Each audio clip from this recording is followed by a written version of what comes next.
네, 우리 행정고시 세법 풀어보겠습니다. 총 1문, 2문, 3문으로 되어 있네요. 20점, 15점, 15점, 50점인가 봅니다. 세법. 다음 사례 읽고 물음에 답하시오. 주 A는 취득가액이 1억 원이고 시가 10억 원인 토지를 이 회사의 대주주 중요하죠. 거주자 갑에게 매매 대금을 6억 원으로 정하여 현금 6억 원을 받고 양도하였답니다. 네. 시가 10억 원짜리를 지금 6억에 팔았어요. 이러면 이제 세금이 낮게 잡히죠. 양도하였다.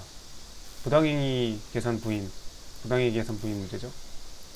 법인세, 소득세, 부가세, 법소부에 다 있습니다. 네, 법인세법 물어봤네요. 1문이 법인세면은 2문이 소득세인가요? 네, 이자 수입, 뭐 종합소득세 신고 납부, 영업대금 나오는 거 보니까 소득세법, 2번 소득세법이네요. 법소부. 그럼 3문이 부가가치세법, 부가가치세. 인 줄 알았는데 국세기용법상 불복 청구. 예, 부가가치세를 빙자한 예, 국기국직 문제였네요. 그래서 법인세, 소득세, 국기 문제입니다. 자, 대주주인 갑에게 이렇게 했습니다. 똑같이 B는 똑같이 취득가액은 1억 원이고 취득가액 필요 없죠. 네, 의미 있는 건 시가죠. 시가 10억 원의 토지를 위가 위랑 다 똑같아요. 위 회사에. 또 여기도 대주주. 을에게 여기는 매매대금 10억 원을 다 받았네요. 예, 그럼 문제 없어요. 문제 없는데 현금 10억 원을 받고 양도하면서 이게 추가되네. 동시에 현금 4억 원을 배당금으로 지급했답니다.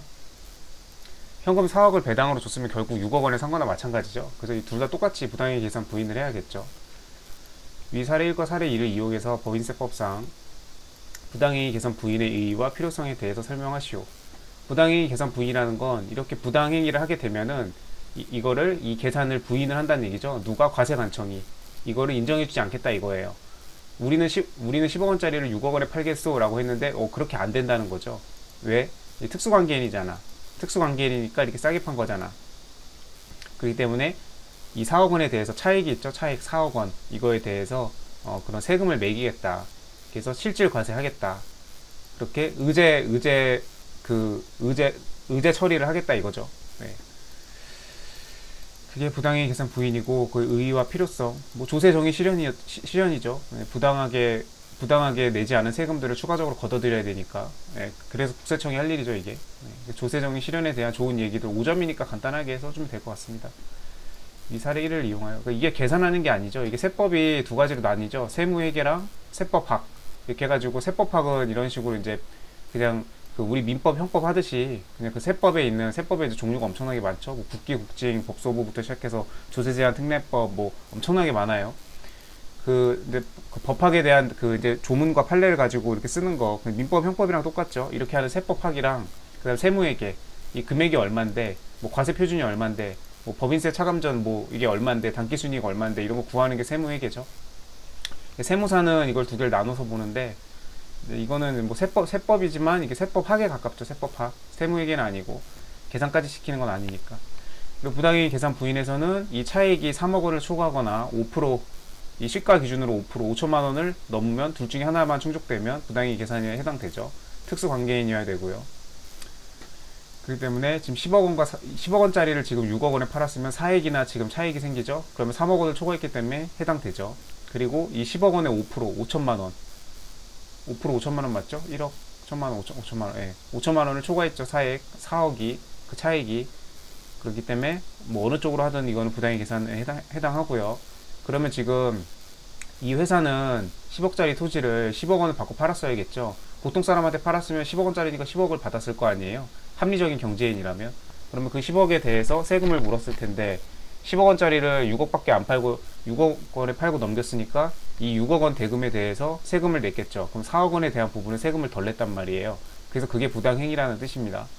이렇게 해서 얘는 10억 원을 다 받긴 했지만 뭐 뜬금없이 갑자기 이게 이 사람한테 배당금을 줬죠. 이게 결국 형태는 어찌 하든지 이렇게 희한한 그 상법이나 그 회사 관계나 이런 거래 관계에서 참 희한하게 막 하는 경우가 많죠. 온갖 저기들을 해가지고 뭐 상속할 때도 마찬가지고 증여세 뭐 이런 것들 포탈 이런 거 많이 나오죠. 네. 이것도 결국은 이 4억 원을 준 게 왜 뜬금없이 얘한테만 배당을 해주냐. 이 토지 매매와 관련해서 준 거잖아요. 그렇기 때문에 이게 6억 원에 상환한 경우는 똑같다. 그래서 똑같이 처리하고 둘 다 부당이익 계산 부인에 해당 그 대상이 되겠죠. 위 사례 1을 이용하여 법인세법상 부당이익 계산 부인의 요건과 효과. 요건 특수관계자 이거 다 조문에 있죠. 일단 조문 한번 살펴볼게요. 네, 특수관계자한테 3억 원 차익 3억 원 이상, 그다음 그 시가 기준으로 5% 이상, 5% 넘어갔죠. 그러니까 10억짜리면 최소한 한 9억 8천 이 정도 받는 건 괜찮아요. 그럼 2천만 원밖에 차이 안 나니까 5% 이내죠.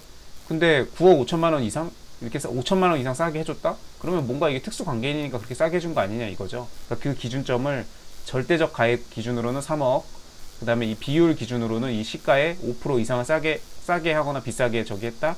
그러면 문제가 된다 이거죠. 요건과 효과, 세무조정과 소득처분 어떻게 할 거니? 이거 지금 대주주죠? 대주주면은 배당 이렇게 해서 그 입금 산입해야죠. 네, 입금을 추가적으로 산입해서 이익금의 약자입니다. 손금은 손실금의 약자고 이익금을 추가로 4억 을 잡아줘야죠 회사가. 그래서 그 4억 원에 대해서 세금을 마저 더 물게 해야죠. 네, 그렇게 해서 입금 산입 4억 원, 차익 4억 원, 그 다음에 배당 괄호하고 배당, 대주주는 배당. 이게 임원인 대주주였으면은 상여로 가죠. 임원인 거를 포인트에 맞춰서 상여로 가고, 그 다음에 뭐 이런 게 확실치 않으면 다 대표자한테 가죠. 대표자 상여로 처리하죠. 대표자 네가 알아서 책임지고 똑바로 그 세금 처리해라, 회계 처리해라 이거죠. 그래서 1번 한번 판례 전체적으로 볼게요.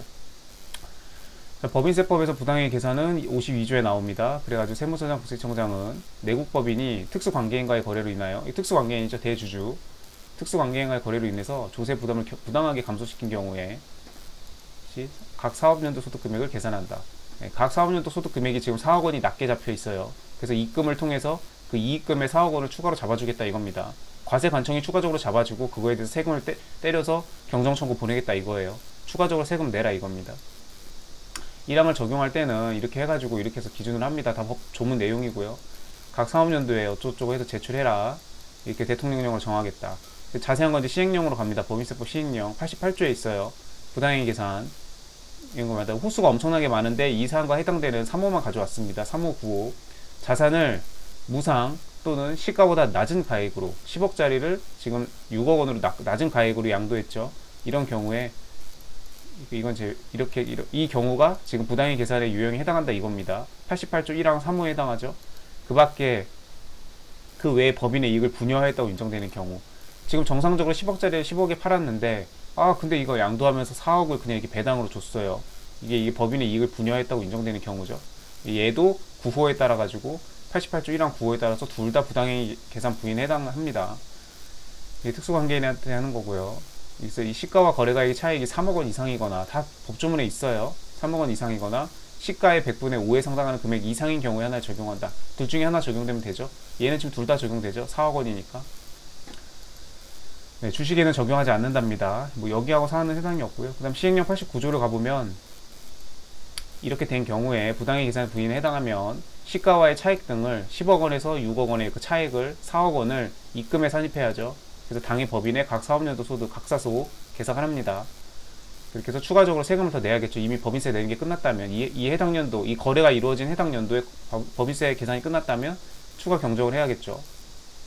고지서를 추가로 보낸다는 얘기예요. 특수관계의 이익을 분여한 경우에는 이렇게 해서 상증법에 따라서 이렇게 한다. 이렇게 해서 이상으로 법인의 주주 등 특수관계에 있는 자에게 시가보다 낮은 가액으로 양도한 경우 등을 들고 있다. 또 판례 내용들이죠. 시가는 이렇게 해서 객관적인 교환 가치를 말하고 거래 당시를 기준으로 하며, 거래 당시를 기준으로 부당행위 계산에 해당하는지 여부는 거래 당시를 기준으로 판단하고, 그 다음에 소득 처분할 금액은 이거 4억 원이라는 건 어떻게 구할 거냐.